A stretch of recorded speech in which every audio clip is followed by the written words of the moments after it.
madalit sabi, ang kaso ni De Lima ay kaso ng paghihiganti. Fabricated lahat yan. Sabi naman nung gago, Rapid fire! ano ba ang pinagmulan ng kaso ni De Lima sa palagay ninyo? Ha? Ang pinagmulan ng kaso ni De Lima, bago kayo dumaldal ng mga troll,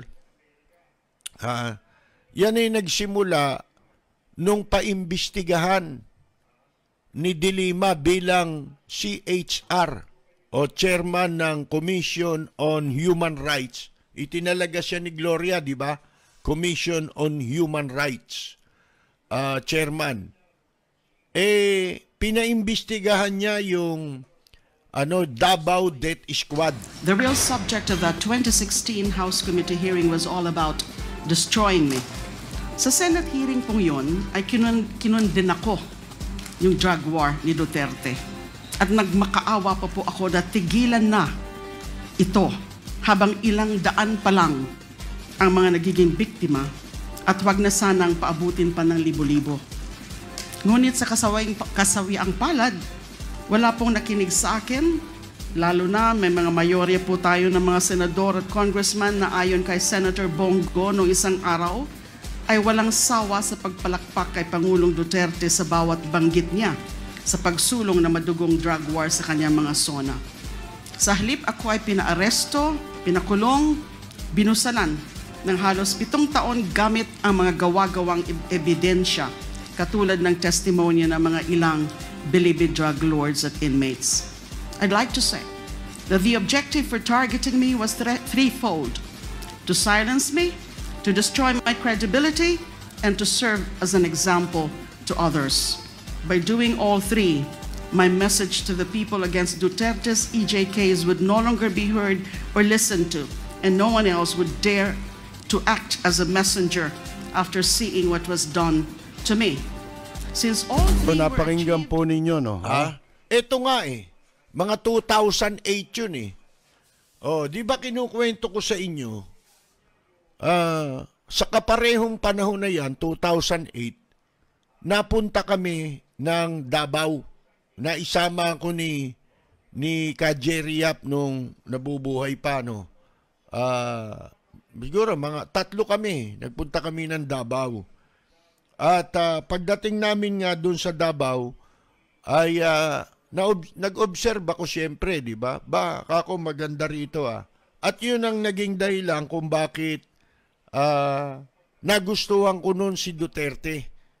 Kasi hindi natin alam ang katotohanan. Wala naman tayong nakakausap doon, kundi observation yung atin dahil lumabas ako sa gabi. Wala akong nakikitang standby, wala, tahimik. Pero ang pinagtaka ko, nung kausap namin yung nakatalagang manager ng PAGCOR doon, kasi pala yun, nagbabasa nung aming pahayagan na sinusulatan. Ngayon, nung sabi ko, napakaganda pala dito sa Davao. At tahimik, walang napaismid, mga kaibigan, nung sabihin ko yon. Kasi hindi ko pa alam na ang mga pangyayari sa Davao na doon pala, kaya tahimik, takutan tao. Baka sila patayin nang walang kalaban-laban. Kahit wala kang ginagawang masama, baka mapatay ka.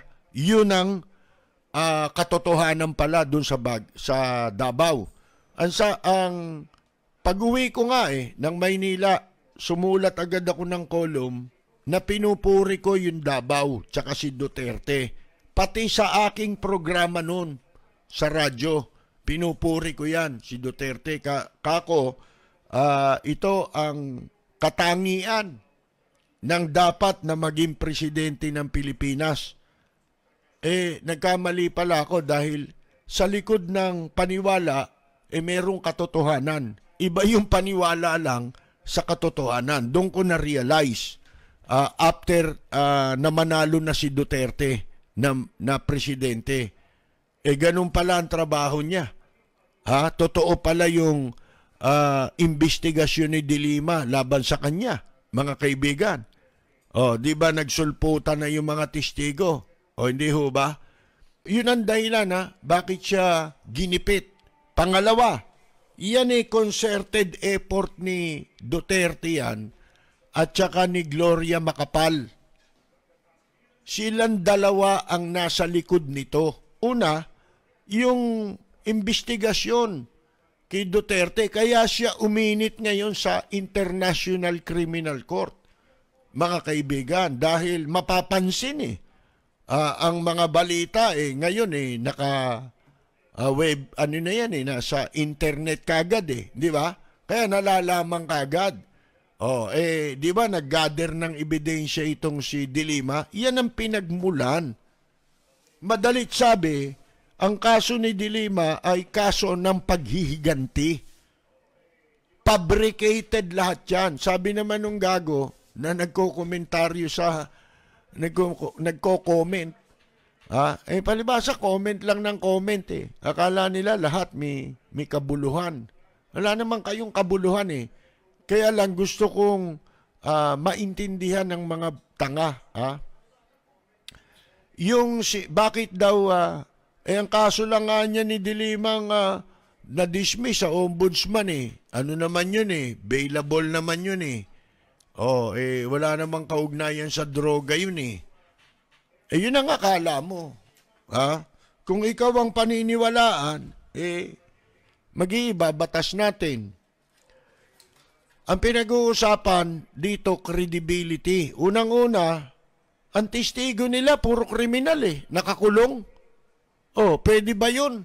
Abogado rin si De Lima, sinasabi ni De Lima. Kailan pa nangyari?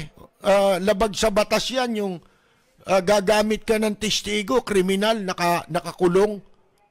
Siyempre, yung kriminal nga naman, na nakakulong, walang yung kalaban-laban yun, under duress yun. Ibig sabihin wala siyang pagpipilian kung hindi sumunod dahil nakataya ang kanyang buhay. Mga kaibigan, yung sa ombudsman na niya, di ba, bribery lang yun, bailable. Tingnan mo ang hindi nila naintindihan doon, itong testigo, yung mga testigo, sinabi ng ombudsman na yaan ay hindi nagtutugma ang kanilang mga pahayag. Walang kredibilidad, di ba? Yun ang ginamit na katwiran sa dismissal. Mga kaibigan. Ngayon, sino ba testigo rito sa kaso ng droga? Sila rin yun Di siyempre, wala na silang credibility, madidismiss na yung kaso. Yun ang ibig sabihin nung, kaya dapat nang i-dismiss sapagkat sira na yung credibility ng mga witness. At yan ay mismong mga testimonya na nanggaling sa bibig mismo ng mga tumitestigo. Kaya kayong mga hindoropot na pulandit, mga pulandit na troll, nahihibang kayo, Siguro kailangang maligo kayo sa isang drum ng malamig na tubig para kayo mahimasmasan. Umati muna tayo sa ating mga taga-subaybayan bago tayo magpaalam. Binabati natin si Cherry Ocampo Cruz. Kamag-anak ko yan Siyempre, babatiin ko yan. Lapid po yan Meron naman nagsabi sa akin, may mga kamag-anak pala kayo dito. Dito raw sa isang lugar. Sabi ko, meron Pero depende rin yan. Sabi ko, bakit Tanya? Kasi kako, parang si Lito Lapid. Sabi nila, kamag-anak niyo ba si Lito Lapid? Sagot ko, depende yan. Kung ituring niya pa akong kamag-anak.